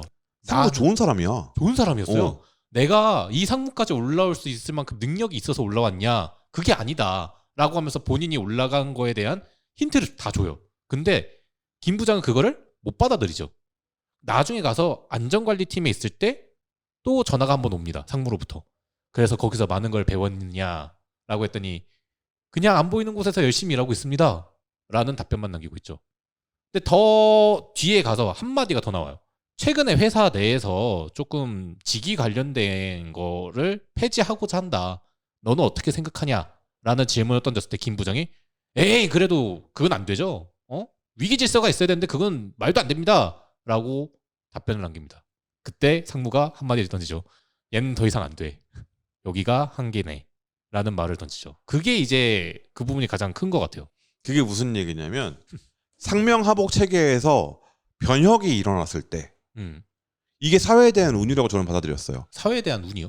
은유. 네. 아. 사회에 대한 은유라고 저는 받아들인 게 뭐냐면 예를 들어서 그런 거예요. 지금 좀 좋은 예시가 될지 모르겠지만 뉴진스와 하이브, 어도어, 미니진 이 사이에 있는 일 한번 생각해 보자고요. 와. 하이브가 모기업이고 어도어가 자회사예요. 네, 맞아요. 미니진은 자회사의 대표예요. 네. 방시혁은 모기업의 대표예요. 네. 그럼 방시혁이 까라면 미니진은 까야 되죠. 그렇죠. 이게 상명하복이죠. 네. 그러면 방시혁이 미니진에게 뉴진스를 어떻게 하라라고 시켰어요. 미니진은 안 했어요. 그러면 뭐예요? 그러면은 명령 불복종. 그죠? 그죠. 이게 군대식이에요. 근데 우리나라가 더 이상 병영국가일 이유가 없잖아요. 그렇죠. 한참 전부터 그랬어요. 그래서 이 체계를 없애고 이 상명하복의 체계를 없애고 위계 질서를 없애고 자유롭게 소통할 수 있는 분위기, 서로 뭐가 됐건 이해할 수 있는 분위기를 만들어 보자. 네. 라고 얘기를 했을 때 위계 질서에 갇혀 있는 사람들은 어떻게 해요? 당연히 안 된다는 반응을 하겠죠. 거부 반응을 보이겠죠. 왜 거부 반응을 보일까요? 이미 이 자리 잡힌 거를 굳이 바꿔야 되느냐? 그게 아까운 거예요. 내가 그동안 어떻게 여기에 올라왔는데 내가 어떤 더러울 꼴을 당하면서 올라왔는데 진짜 군대식이네요. 네. 근데 그거를 자기가 잘했었단 거예요? 그것도 아니죠. 군대에서 제일 중요한 게 뭐예요? 상부의 명령을 잘 듣는 것. 그거 말고 또 중요한 게 뭐예요? 또 중요한 거요? 네. 죄송합니다. 공익이라. 짬밥 순서. 짬순이 중요해요. 짬순이 뭐냐? 어디까지 타고 올라가냐? 나이 처먹은 순서대로 갑니다. 군대에서는 안 그렇죠, 당연히. 그렇죠. 근데 우리 사회가 병영국가라는 그 어떤 틀이 작용하고 있는 게 뭐냐? 유교 때문이 아니에요. 그러면요? 나이가 중요하잖아요. 이거 되게 술자리에서 형이 말이야? 약간 이런 느낌인데요? 형이 말하면 들어야지 임마. 네, 맞아요. 네. 형님 말씀하시는데 임마. 농담으로 하는 게 아니라 진심으로 그렇게 말하는 사람도 있죠. 그렇죠. 네. 똑같은 거예요. 내가 어떻게 이 나이를 땄는데 어떻게 땄길 씨발 그냥 시간이 지났지. 그렇죠. 김 부장도 그걸 대접을 받고 싶은 겁니다. 근데 왜 대접을 해줘야 돼요? 그러게요. 능력 있는 사람이 결국 올라가는 거잖아요. 노인을 공경해야 되는 건 노인들이 나이를 많이 먹어서 노인들이 존경스럽기 때문이 아니라 약자기 때문이에요. 사회적. 노인은 몸이 약하고 느려요. 행동이. 네. 어쩔 수 없어요. 우리도 그렇게 될 거예요. 그렇죠. 노인을 공경해야 되는 건 우리도 그렇게 될 것이기 때문이에요. 그들이 현명하고 어떤 이런 게 아니에요. 더 이상은. 근데 그걸 받아들이지 못해. 노인이 현명하다는 그 옛날 방식을 받아들이지 못해. 노인들이 현명할 수 있죠. 지혜가 있죠. 삶에서 우러나는 지혜가 있죠. 모든 분야에 그렇습니까? 그건 아니죠. 이걸 구분해서 생각하지 못하는 데서부터 이 모든 불행이 탄생하는 거예요. 그래서 김 부장은 잘린 겁니다. 사회가 변했다. 시대가 변했다. 다른 사람들이 송 과장한테 물어보고 있을 때부터 생각을 했었어야지. 아, 그렇네. 그러게요. 다들 이제 송 과장 덕분에 괜찮은 집들을 샀는데 그죠? 본인만 이제 내가 좀 잘하는데 라면서 꺼들먹거릴 때부터가 문제였던 거네. 제 말이 그 말입니다. 너무 속상하지 않습니까? 너무 많은 기회가 있었어요. 김 부장에게는. 그러게요. 이 말을 바꿔서 이게 사회에 대한 은유로 생각해보면 우리에게도 너무 많은 기회가 찾아오고 있는 거예요. 이게 이제 자기계발서식 해석이죠. 그래서 도서를 보면은 자기계발서라고 돼 있었던 거군요. 아시겠습니까? 근데 저는 그것도 되게 신기했어요. 노력을 했는데 왜 보상이 없냐는 식의 생각을 하더라고요. 사실 저는 이 부분이 공감이 됐었어요. 그래요? 왜냐면은 저도 무언가를 할 때 난 되게 노력 많이 한 것 같은데 왜 아무것도 변한 게 없지? 라는 그 보상 심리가 자꾸 따라오게 되더라고요. 원치 않는다 하더라도 그 생각이 자꾸 벗어나질 못하고 있어요. 왜 그런지를 좀 잘 모르겠더라고요. 근데 노력을 하면 보상을 줘야 돼요? 누가요? 그건 아니긴 한데 아니, 누가 보상을 주는데요? 누가? 사실 스스로에 대한 그 만족감이 채워지지 않아서 그런 게 아닐까 싶긴 하거든요. 물론 그 보상이라는 게 물론 이제 그 돈이나 물건 같은 현물적인 게 아니라 그냥 내가 이만큼 쌓아 올렸고 그리고 난 이 노력을 통해서 결과물을 만들었어. 그리고 결과물에 대한 자꾸 회피하지 마세요. 봐봐요. 그건 보상이 아니에요. 성취감이지. 그래요? 네. 그건 스스로 느끼는 거예요. 그거 알아서 하시고. 보상은 누가 주냐고. 내가 어떤 것에 대해서 노력을 했을 때 그 보상 내가 원하는 거잖아요. 네. 내가 노력한 이유잖아요. 네. 그게 달성이 안 됐어. 그게 반드시 달성되어야만 합니까? 그래야만 노력인가요? 그건 아니지만 그건 아니죠. 네. 그건 아니죠. 근데 왜 그게 당연한 것처럼 얘기를 하지? 참 저도 분리를 하고 싶은데 그 분리가 안 되는 것 같아요. 그러니까 열심히 하는 건 그냥 하는 겁니다. 뭔가 노력을 해서 보상을 받아서 어쩌고가 아니에요. 왜 사람들이 좋아하는 일을 하라고 하냐. 또는 좋아하는 일과 잘하는 일을 분리시켜서 고민을 해보라고 하냐. 네. 일로 하면 뭐든 힘들어요. 그쵸. 근데 좋아하는 일을 하면 그게 좀 더 편하기 때문이고 좀 더 쉽기 때문이고 빨리 늘기 때문이고 내가 목표를 한 곳까지 가는 길이 험난하더라도 그걸 즐길 수 있기 때문이에요. 또는 잘하는 일을 하라 그러는 건 거기까지 빨리 갈 수 있기 때문이거든요. 그 시간이 줄어들기 때문에. 네. 근데 노력에 대한 보상이 예를 들어서 뭔가 합격이야. 내가 합격했다는 말은 무슨 말입니까? 누군가는 떨어졌다는 거예요. 그렇잖아요? 그렇죠. 내가 원하는 게 로또야. 그러면 내가 당첨되면 난 좋겠지. 근데 그게 노력에 의한 겁니까? 그건 아니죠. 그러니까 노력을 하면 보상받는다는 것조차도 약간은 일종의 병영 국가적인 그 군대식 마인드가 되어 있는 거예요. 누가 보상을 주는데? 이 보상해 주는 주체가 누군데? 보상이 있으려면 보상을 주는 주체가 있어야 되잖아요. 네. 노력을 하면 뭐가 보상인데요? 그러게요. 내가 실력이 느는 게 그냥 보상 아닌가? 그러니까 나를 살피지 않는 거죠. 보상을 줄 사람, 나한테 보상을 전달해 줄 그 사람을 보고서 내가 노력했습니다라는 걸 보이고 싶은 거잖아요. 아까 말했던 그 티를 낸다. 네. 근데 노력은 그냥 하는 거잖아. 저는 노력 담론이 이 꼰대들 때문에 왔다고 생각해요. 이게 낚인 거야, 내가 볼 때는. 노력을 해야 보상을 받지. 라는 것 때문에 노력을 해도 보상이 안 오니까 그럼 노력해서 뭐 하나가 된 거거든요. 되게 중고등학교 때 정말 선생님들한테 많이 들었던 말인 것 같아요. 뭐요? 노력을 해야 보상을 받지 라는 말을. 그게 우리나라가 잘못되어 있는 지점이라고 저는 생각해요. 노력 자체를 칭찬해줘야 돼. 열심히 한 것 자체를 칭찬해줘야 돼. 완성을 못했어. 안타깝지. 책임은 본인이 지는 겁니다. 그것에 대한. 그렇죠. 네. 근데 거기에서 오는 책임은 본인이 지는 거고요. 다만 노력을 했는데 잘 안 됐어. 위로는 해줄 수 있지. 책임져 주는 건 아니에요. 근데 노력을 해서 보상을 받았어. 축하해 줄 수는 있죠. 네. 근데 그게 업적은 아닙니다. 인생에. 근데 그게 자꾸 인생에 업적이 되잖아요. 맞아요. 공부 열심히 노력해서 마치 자기가 다 한 것처럼 사교육 몰빵 받아가지고 서울대를 갔다. 내가 다 한 것처럼. 그것이 보상의 전부인 것처럼 이게 되잖아요. 김 부장이 그런 캐릭터들을 잘 보여준다고 생각이 들었어요. 그러니까 뭘 위해서 하는 건데 이게 우리가 하는 모든 노력이 뭘 위해서 하는 겁니까? 결국 자기 만족으로 향하는 거 아닌가요? 정우님은 이 밤에 저랑 같이 녹음을 하면서 네. 뭘 위해서 해요? 방송을 하면 이 대본을 쓰고 웹툰을 읽고 대본을 쓰면 뭐가 남습니까? 사실 저에게 남는 건 도파민이 즐거움이죠, 즐거움. 그쵸. 이 즐거움을 위해서 사는 거예요, 우리는. 그래서 제가 세민님하고 재민님이래 나잖아 그건. 세민님하고 정우님한테 항상 하는 얘기가 그거잖아요. 재미있었으면 좋겠다 제발. 네 맞아요. 재밌는 방송을 하자라고 얘기하잖아요. 네. 물론 제가 재미없게 막 뭐라 할 때도 있지만 그건 이제 그때가 이제 그럴 때예요. 나한테 너무 매몰돼 있거나 네. 남을 너무 신경 쓰거나 또는 남을 너무 신경 안 쓸 때. 음... 내가 어떤 얘기를 하고 있는지 인지를 하고 이걸로 웃기고 울리고 해야 되는 건데 그냥 나오는 대로 말하고 있을 때 제가 뭐라 그러거든요. 아 맞아요. 네. 이게 이제 말하자면 주체성인 거예요. 나의. 제가 되게 좋아하는 매번 인용하는 룬의 아이들이라는 이 정도면 진짜 한번 리뷰해야겠네요. 명저가 있는데요.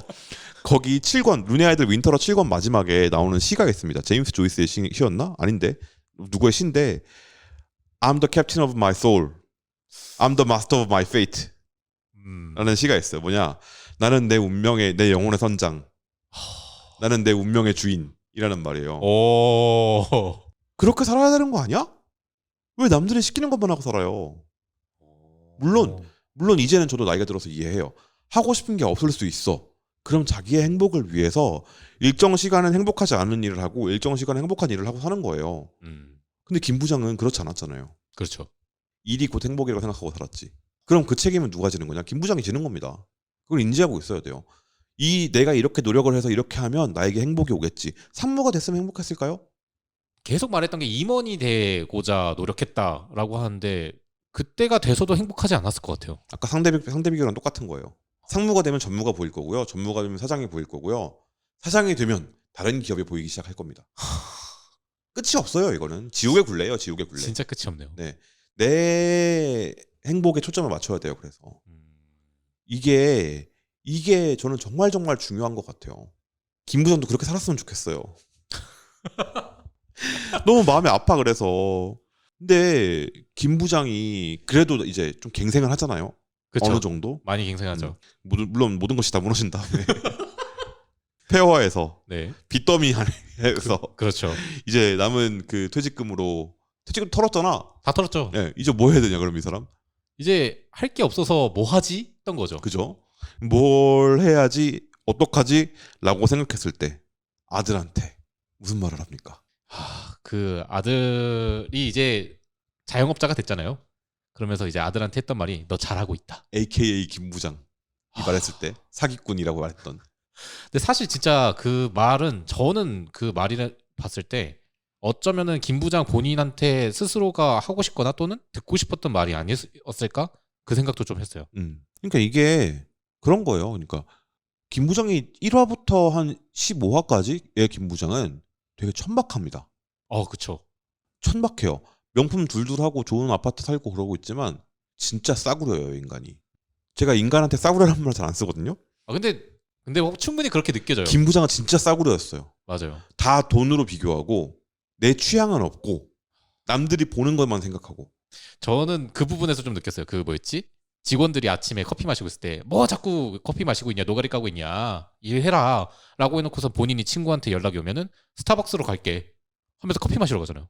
그러니까 그런 부분에서부터 좀 말과 행동이 너무 다른데? 너무 몸에 걸치고 있는 거는 비싼 것들, 좋은 것들이지만은 그 속내는 너무 싸구려인데? 그 생각을 좀 많이 들었죠. 그러니까 말과 행동이 같은 게 어려운가? 어렵나요? 어렵진 않죠. 못 지킬 말을 하지 않으면 되거든요. 그래서 말을 조심하라 그런 거잖아요. 그렇죠. 근데 김 부장은 말과 행동이 달라도 너무 달라.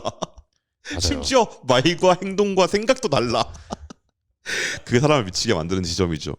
근데 그래도 김 부장이 갱생을 해서 어느 정도 달라질 거라고는 기대를 갖게 만들었어요. 네. 아들과의 갈등을 풀면서. 음흠. 근데 저는 1화에서의 김 부장을 생각하면서 약간 쎄했던 게 뭐냐면 이 새끼 돈 필요한가라는 생각을 하게 만들어. 그렇지 않습니까? 일리 있네요. 그죠? 그러네요. 그래서 이 감동적인 장면을 보면서도 이 새끼 돈 필요한가라는 생각을 하게 됩니다. 자꾸. 그러니까 그래서 그 위에 쿠션 하나 깔아놓잖아요. 월세 밀리면은 보증금에서 뺀다. 약간 모르겠습니다. 뭐, 근데 인생이 그런 거 아니겠어요? 그렇죠. 그래서 김 부장만의 잘못은 아니다라는 말로 정리를 좀 했었고. 음, 근데 아버지기도 하잖아요, 김 부장이. 맞아요. 예. 근데 사실 현실적인 아버지와 이상적인 아버지가 있을 때 김 부장은 이거 되게 애매하죠? 많이 애매하죠. 현실에 있을 법한 아버지긴 한데 없었으면 좋겠어. 희망인 거죠? 없었으면 좋겠다가 희망인 거죠. 어. 이런 아빠 밑에 살고 싶다 절대 살고 싶지 않아. 어떻습니까, 정우님은? 저는 근데 저도 똑같을 것 같아요. 막 오히려 답답하고 그 안에 있을 바에는 차라리 빨리 자취를 하겠다. 그 생각으로 하루하루 보낼 것 같은데 근데 사실 제가 좀 많이 꽂혔던 게 아버지에 대한 거예요. 아버지로서의 김 부장. 그렇죠. 아버지로서의 김 부장이 좀 많이 꽂혔어요. 왜냐면은 사실 아버지에 대한 정의를 내려라고 한다면 쉽게 말은 못 하겠거든요. 근데 개인적으로서 떠올리는 캐릭터들이 몇 개가 있었는데 저한테 있어서 아버지라는 존재의 이상적인 아버지는 좀 짱구는 못 말려에 나오는 신영만 씨가 가장 이상적인 이미지가 아닐까 싶어요. 그러니까 이 인물은 중견 기업의 이제 계장이지만 빚은 있어도 어쨌든 본인도 자가를 가지고 있어요. 차도 있고. 근데 김 부장 같은 경우는 어느 정도 성공했고 내가 집에 돈 잘 보내주고 있고 그것까진 좋은데 다만 아들과 시간을 보내지 않았잖아요. 옛날에 아들이 어렸을 때 딱 한 번 같이 가족 여행 간 거. 그게 제주도. 그쵸. 제주도 그거 딱 한 번. 그리고는 뭐 졸업식이나 아니면은 입학식 이런 거 하나도 참여를 안 하고. 그러니까 아들의 중요한 순간에 아버지는 한 번도 없었어요. 맞아요. 근데 그런 거에 반면에 이제 신영만이라는 캐릭터는 최대한 가족들과 함께 시간을 보내려고 노력하는 인물이었어요. 그러니까 짱구, 짱아, 뭐 그리고 또 아내인 복미선까지 이제 다 같이 가족과 함께 시간을 보내고자. 그래. 김 부장은 신영만 씨가 보일 겁니다. 도쿄 자가에 대기업 다니는 신계장. 와, 그럴 수 있겠다. 그러네. 어, 신주쿠인가 되게 번화가에 사무실 맞아요, 있잖아요. 맞아요. 도쿄 자가야. 개쩔어. 돈 많네. 근데 어쨌든 돌아와서 이야기를 하자면은 물론 본인도 힘들긴 하지만 가족과 최대한 시간을 맞춰서 보내려고 하는 사람이기 때문에 저의 눈에서는 이제 이상적인 아버지의 모습이지 않았을까 싶어요. 극제판 때마다 여행 가 있어요. 그렇네. 네. 맞아요. 온천 에피소드 항상 나오고요. 아니면 배 타고 있거나. 네. 그렇습니다. 그렇습니다. 그러니까 가족이 무엇이냐. 이게 우리나라가 가난했던 시절. 그리고 여성의 사회 진출이 단절되어 있던 시절. 네. 그리고 아예 불가능했던 시절도 있었죠. 그렇죠. 그런 시절들을 생각해 보면 이 아버지라는 존재한테 가장이라는 걸 맡기고 그다음에 이 가장이라는 게 곧 아버지로 통용되던 시절에는 아버지가 들쳐업고 가야 되는 게 너무 많았어요. 그걸 이제 낭만화시키고 자꾸 그게 그래야만 하는 것처럼 여기던 시대가 있었거든요. 네. 끝났잖아 그 시대. 그렇죠. 뭐 직업에서 저 어릴 때나 배울 때만 해도 직업이 자아 실현을 위한 거라고 했었어요. 학교에서 배울 때. 아직도 기억나. 그건 저도 그렇게 배웠던 것 같아요. 근데 왜 정한 직업을 해야 돼요? 내가 원하는 거 해야지. 그렇죠. 본인한테도 선택권이라는 게 있잖아요. 돈 많이 버는 게 행복을 위한 길입니까? 난 잘 모르겠거든요. 물론 농담처럼 그렇게 말하긴 해요. 돈이 아주 많으면 내가 별로 없어봐서 그런가 보지. 돈이 아주 많으면 행복을 할 수 있겠지라고 생각하는 건 농담이지. 진지하게 내가 행복하게 사는데 돈이 많이 필요한가? 물론 제 취향을 그때 포배 작가님이랑도 얘기했지만 제 취향을 모두 만족시키기 위해서는 무제한의 돈이 필요해요. 그쵸. 난 화성에도 가고 싶거든. 근데 내 취향을 떠나서 내 행복을 위해서 돈이 그렇게 많이 필요한가? 그건 또 아니죠. 저한테 있어서 만약에 행복한 게 뭐냐라고 먼저 이야기를 한다면은 그냥 친구들이랑 맛있는 거 먹으면서 웃고 떠들고 있는 게 그것만으로도 행복한 것 같아요. 그죠. 저는 그래서 좀 김 부장이 불쌍하게 느껴지기도 했었어요. 좋아하는 거 하나도 없어. 잘하는 것도 없어. 내가 어떤 사람인지도 잘 몰라. 아들이 어떤 사람인지도 몰라. 그쵸. 아내가 어떤 사람인지도 몰라. 그럼 외롭겠지. 그래서 친구들과 만났을 때 오히려 친구들이 변했다라고 생각하는 걸까요? 뭐 그럴 수도 있죠. 음, 김 부장의 어린 시절에 대해서는 우리가 모르니까. 그쵸. 근데 김 부장의 젊은 시절 그 힌트가 한번 나오잖아요. 신혼 초 때 우리 결혼기념일 되면 매번 해외여행 가자. 맞아요. 그 이야기 나오죠. 그래서 제가 김 부장이 이렇게 변해버린 게 김 부장만의 잘못은 아니라고 말을 한 거예요. 아, 사회가 요구했어 그걸. 근데 그럼 책임을 져야지. 그쵸. 사회가 책임을 안 지고 있죠. 그렇게 밀려난 사람들이 많죠 사회에. 그러면 우리 사회는 그걸 어떻게 책임질 것이냐. 방관하고 있죠. 전 그것도 문제라고 생각해요. 근데 더 쉬운 거를 지적하는 게 편한 길이죠. 그래서 개인을 비난하게 되지. 그 세대를 비난하게 되고. 야, 복잡한 이야기네요. 슬프죠. 한국 사회에 대한 이야기예요 이거. 한국 사회들이 사회에서 많이 요구를 했는데 그 사람들한테 그 사람들은 그거 따랐을 뿐이야. 근데 지금 와서는 그 사람들 보고 꼰대다. 이 사람들 문제다. 근데 문제가 있으면 아까 제가 뭐라 그랬습니까? 대화를 해서 풀어야 돼요. 대화를 못 하잖아요. 이제 그게 문제죠. 대화가 잘 안 통하는 사람들이라는 게 문제죠. 근데 그거는 이제 사회가 그 합의점을 찾아야죠. 사회가 책임져야 되는 문제라고 저는 생각합니다. 근데 사실 개인으로서 이제 이거는 그냥 좋은 말이었고요. 개인으로서 생각하자면 책임지기 싫습니다. 그쵸. 그게 가장 크죠. 그 사람들이 잘못한 걸 왜 내가 책임져야 돼? 라는 생각이 들 수밖에 없어요. 그래서 이 문제가 해결되기 어려운 거기도 하고. 그리고 그것도 생각해야 돼요. 우리 시대가 우리한테 요구하는 것들이 지금 있잖아요. 네. 우리가 나이를 들면 똑같은 취급을 받을 거예요. 진짜 풀리지 않는 숙제네요. 이거는 뭐 대화를 하려고 해도 서로가 생각하는 게 다른데. 그러니까 예를 들어서 그런 거예요. 공공 서비스 같은 거. 네. 아니면 저희가 녹음하고 있는 지금 9시에 그 문자가 왔었어요. 119. 아, 맞아요. 네. 119 신고 에러 났다. 15분 뒤에 고쳐졌다. 라는 문자가 왔어요. 네. 난 태어나서 이런 거 처음 보거든. 어떻게 그러게요. 119가 신고를 못 받아? 맞아요. 그래서 112로 대신 전화하라고 그렇게 돼 있더라고요. 이런 상황들이 저는 우려스럽다는 거예요. 이걸 유지하려면 평범한 사람들이 계속해서 성실하게 노력을 하고 있어야 돼요. 이게 시스템이거든요. 체계잖아요. 그렇죠. 중간에 자꾸 잘 유지가 이게 안전관리의 문제기도 해요. 그래서 맞아요. 중간에 잘 되고 있으면 잘 되는 줄 알아 원래. 문제가 안 터지는 게 더 잘 되는 건데. 그러니까 전 이거는 약간 그러니까 어떤 그 사람 때문에 문제나 이런 것보다 능지의 문제가 아닌가 그런 생각을 가끔 합니다. 그렇습니다. 그리고 이제 슬슬 마무리를 해볼 건데요. 네. 정우님은 이 작품을 보실 때 김 부장을 보면서 어떤 걸 좀 생각하셨습니까? 김 부장을 보면서 가장 많이 생각했던 거는 내가 커서 저 모습과 닮아가면 어떡하지? 라는 고민을 좀 많이 했었어요. 내가 저렇게 되면 어떡하지? 그렇죠. 그러다 보니까는 사실 김 부장 자체가 이제 본인의 노력에 대한 보상을 요구했잖아요. 근데 저도 아까 이야기했던 것처럼 저도 이제 노력에 대한 보상을 좀 티 좀 내려고 열심히 노력하고 있는 그런 모습들이 있었는데 그러다 보니까는 점차 자신이 나중에 이제 초라해지는 그런 모습들이 내 미래가 되지 않을까에 대한 고민을 좀 하게 된 거죠. 그 초라해진 게 왜 초라해진 건지 모르잖아요. 그렇죠. 좀 눈치를 채고 있지만 이제.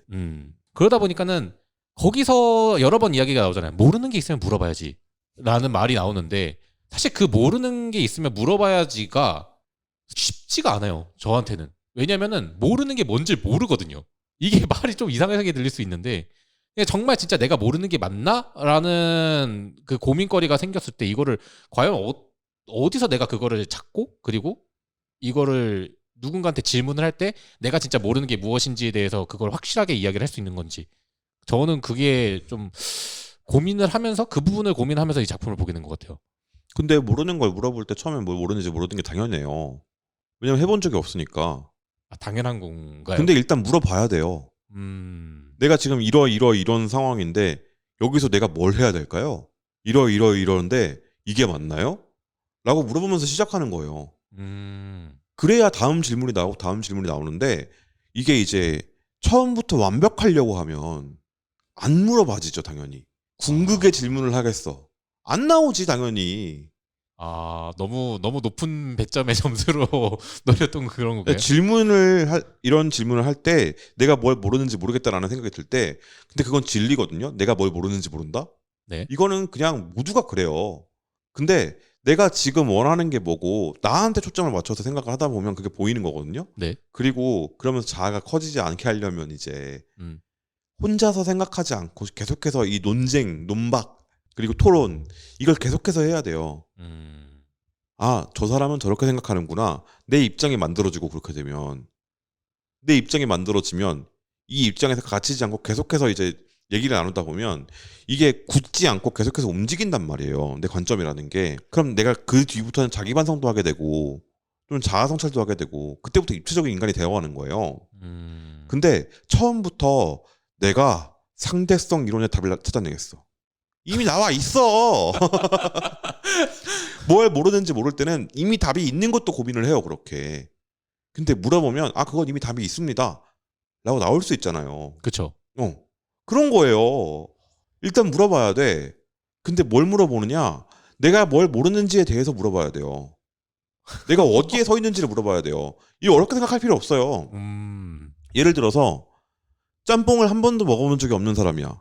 네. 짬뽕을 좋아할지 안 좋아할지 모르죠. 그렇죠. 짬뽕이 뭔지도 모르는데. 네. 그러면 제가 어떤 음식을 먹으면 좋을까요? 라고부터 시작해야 되는 거예요. 점심에 뭐 먹지랑 똑같습니다. 뭘 먹을지 모르죠, 우리는. 그렇죠.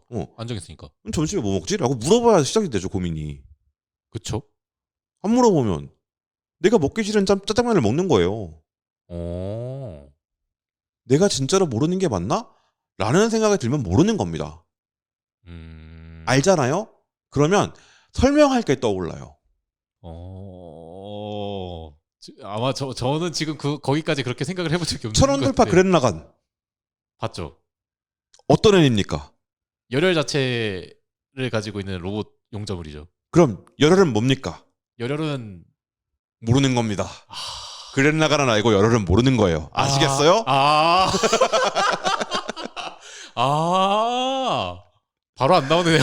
그렇죠? 여러분도 모르시면 물어보십시오. 그것이 여러분을 구할 것입니다. 저도 진짜 많이 물어봐요.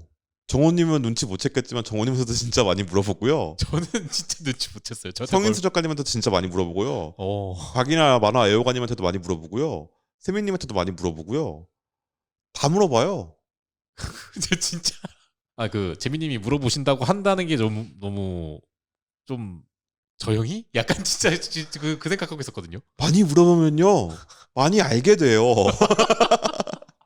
저 핸드폰 잡고 있을 때 이거 뭐지? 하면 바로 찾아보잖아요. 맞아요. 이것도 물어보는 거죠. 그쵸. 근데 내가 알고 있는 것들이 이렇게 있으면 얼기설기 이렇게 있으면 뭔가 찾아서 검색해서 걸리면 어떤 줄이랑 딱 튕겨서 나올 때가 있어요. 만나는 거예요. 그 줄이랑. 아 이게 그거구나. 많이 물어보면 이게 돼요. 근데 안 물어본 상태에서는 이 줄이 없잖아요. 네. 그러면 아직 튕길 줄이 없으니까 그냥 쑥쑥 빠져나가는 거예요. 질문을 통해서 이 촘촘하게 이 채를 걸어놓은 거예요. 만들어 놓고 막 하다 보면 질문을 하면은 내가 능동적으로 행동했기 때문에 내게 되거든요. 그걸 만드는 거예요. 그래서 물어보라고 제가 그렇게 지랄지랄을 하는 겁니다. 제발 좀 물어보라고. 말을 하라고. 알겠습니다. 그게 소통하는 거예요. 라고 존나 꼰대질했죠. 네. 사람을 꼭 꼰대로 만들어야 직성이 풀리는 정오와의 녹음이 참 힘드네요. 쉽지 않네요. 네. 그래서 김 부장 이야기 어떻게 보셨습니까? 김 부장 이야기는 지금 제 친구들도 이제 보는 친구들이 좀 있어요. 그러니까 동시에 웹툰을? 네, 이 웹툰을 동시에 같이 하는 이야기가 뭐냐면 우리 앞으로의 미래는 어떨까에 대한 걱정을 좀 많이 하고 있어요. 왜냐면은 크고 나서 김 부장과 비슷한 자리에 앉게 되었을 때 이 사람과 똑같은 행동을 하게 될까? 또는 우리도 나중에 만약에 결혼을 하거나 또는 뭐 혼자 살게 되든 과연 우리의 미래는 지금 장담하지 못하는 상황에서 그냥 회사에서 시키는 대로 그냥 이렇게 잘 버티고 있는 게 맞는가에 대한 이야기를 좀 많이 나누게 되더라고요. 그러다 보니까는 그래서 더 이 작품이 훨씬 몰입감 있고 그리고 더 끌렸던 작품인 것 같아요. 그러니까 어쨌든 단순한 판타지가 아니라 정말 우리 앞에 일어날 법한 이야기들이기 때문에 그래서 이 이야기들이 지금으로 따진다면은 약간 좀 뭐라 해야 될까요? 미생을 보는 듯한 느낌처럼. 그러니까 미생은 그래도 청춘이었는데 이건 청춘 없죠. 중생이네요, 중생. 어찌됐든 네 그것처럼 우리가 이제 미래에 대한 걱정을 같이 나누면서도 공감을 하게 되고 그리고 모두가 이 작품 속에 있는 인물들이 모두가 행복했으면 좋겠다라는 생각을 가지면서 작품을 좀 즐겁게 보게 됐습니다. 저는 이 작품을 보면서 아까 한국 사회에 대한 은유라고 말했잖아요. 네. 한국 사회가 가지고 있는 문제를 이 작품만큼 빠르고 쉽게 드러내는 작품이 있었나 싶었어요. 그러니까 한국이 싫어서는 장강명 작가의 작품도 있지만 맞아요. 되게 직설적이거든요. 문제를 청년이었던 장강명이 헤집어 놓는 작품이에요. 근데 이 작품은 중년의 목소리를 빌어서 중년들이 이렇게 했는데 사회의 책임도 있다는 얘기를 하지 않고 보여줘요. 그런 면에서 탁월했습니다. 제가 아직 소설은 안 봤어요. 네. 소설도 한번 봐야겠다는 생각이 든 게 이게 자기계발서로 들어가 있는 데는 주식을 하고 뭐 하는데 뭐 어쩌고 저쩌고 이런 얘기가 아니라 내 안의 문제를 탐구하도록 설계되어 있기 때문 아닐까라는 생각이 들었어요. 근데 그래서 걱정되는 게 그거예요. 김 부장한테 진심으로 공감해서 자기 연민에 빠질까 봐. 그럴 가능성도 크네요. 그죠? 저는 되게 쉽게 잘 빠질 것 같았어요. 너 그거 무서워. 김 부장이 좋은 사람이라고 만든 게 아니거든요. 아무 잘못 없는 김 부장이 당하는 이야기라고 만든 게 아니에요. 제가 볼 때는. 그렇죠. 김 부장을 둘러싼 사회에 대한 문제를 고발하는 작품인데 제가 볼 때는 그렇게 읽힐까? 이게 좀 걱정이 되는 작품이었어요. 물론 읽어봐야 알겠지만은 웹툰 자체도 저는 그게 좀 우려가 되긴 해요. 그래요? 왜냐하면 김 부장이 나쁜 놈으로 그려지긴 하잖아요. 네. 근데 후반부로 가면 주인공이니까 지금 이 김 부장 이야기의 후반부로 가면 김 부장이 주인공이니까 여기에 이입하게 돼요. 근데 그러면 어떤 식으로 사고가 흘러갈 가능성이 있냐면 아무 잘못 없는 김 부장, 불쌍한 김 부장, 우리 시대 불쌍한 아버지들. 그건 너무 미화됐네요. 그죠? 너무 미화됐는데요. 근데 그럴 수 있을 것 같지 않아요? 후반부의 이야기를 보면. 근데 후반부 이야기 보면 진짜 그럴 것 같긴 해서. 마침내 아들에게 사과하는. 아들과 라면을 먹으면서 껄껄껄거리며 화해하고. 그런 중년의 나. 그러니까 너무 앞에서 적나라하게 이야기했다가 뒤에서 뭔가 하하호한 미화된 모습들. 미화까지는 아니. 그럴 수 있죠. 부모 자식인데. 근데 그러니까 제가 말하는 건 그거예요. 김 부장이 그렇게 그려졌다는 게 아니라 그걸 본 사람들이 거기에서 큰 위로를 받을까 봐. 김 부장처럼 행동하는 사람들이. 이게 너무 무서워. 그만큼 잘 만든 작품입니다. 그만큼 메타픽션으로서 훌륭합니다. 맞습니다. 김 부장들이 이 작품을 보고서 역시 불쌍한 김 부장 훌쩍 할까봐 무서워. 야, 그럴 수 있겠네요. 그렇습니다. 그래서 저는 되게 재밌게 봤고요. 네. 제가 되게 좋아하는 작품 중에 꼰대 관찰자라는 웹툰이 있어요. 그거랑 비교해서 리뷰를 해봐도 재밌을 것 같아요. 그 네이버인가요? 한번 찾아봐야겠네요. 진아 작가님 작품이고요. 되게 재밌습니다. 알겠습니다. 네. 꼰대 관찰자랑 비교 리뷰 한번 해보시죠, 다음에. 좋습니다. 이거 빨리 읽어봐야겠네요. 네. 다음에 세민님이 또 이제 다음 달? 갑자기 사라지실 때를 대비해서 저희 이거 꼰대 관찰자 읽어놓으세요. 미리 읽어놓을게요. 네. 읽어놓고 정리도 좀 해놓으세요. 본인의 네. 생각을. 제가 되게 좋아하는 작품이거든요. 결이 약간 달라요, 근데. 많이 다르나요? 네. 재밌습니다. 꼰대 시리즈 한번 가보자. 여러분 꼰대에 나오는 웹툰 있으면 추천해 주시고요. 좋네요. 다른 것도 좀 저도 찾아봐야겠네요. 네, 좋습니다. 꼰대 관찰자는 제가 보면서 되게 소름 끼쳤던 작품이었어요. 그 정도였어요? 네, 왜냐하면 제 또래 얘기거든요. 정우님 또래 얘기기도 해요. 제가 정우님 또래 때 봤던 작품이니까. 저 되게 몰입해서 보는 거 아니에요? 좋습니다. 오늘 녹음 어떠셨나요? 오늘 녹음 되게 저는 사실 말을 많이 버벅일 줄 알았어요. 근데 너무 즐겁게 하다 보니까 그런 거 생각 없이 그냥 말하면서 즐거우면 그렇게 됩니다. 재밌게 이야기했고 네. 그리고 또 고칠 게 너무 많네요. 저도 마찬가지예요. 인간은 계속 고치면서 사는 거고요. 유지보수가 필요합니다. 맞습니다. 유지보수 계속 해가면서 사는 거고 버그 픽스하는 거죠. 근데 거기서 내 안에 버그를 픽스하는 게 아니라 남을 버그라고 생각하면 그때부터 꼰대다. 그거는 진짜 위험한 꼰대죠. 네. 김 부장은 그런 사람이었다. 맞습니다. 하지만 김 부장이 그렇게 행동하는 것이 김 부장만의 탓은 아닐 것이다. 진짜 너무 어렵다. 이게 우리 사회가 어려운 문제다. 너무 어렵다. 네, 좋습니다. 저는 그렇게 생각했습니다. 그래서 오늘 너무 굉장히 복잡했어요.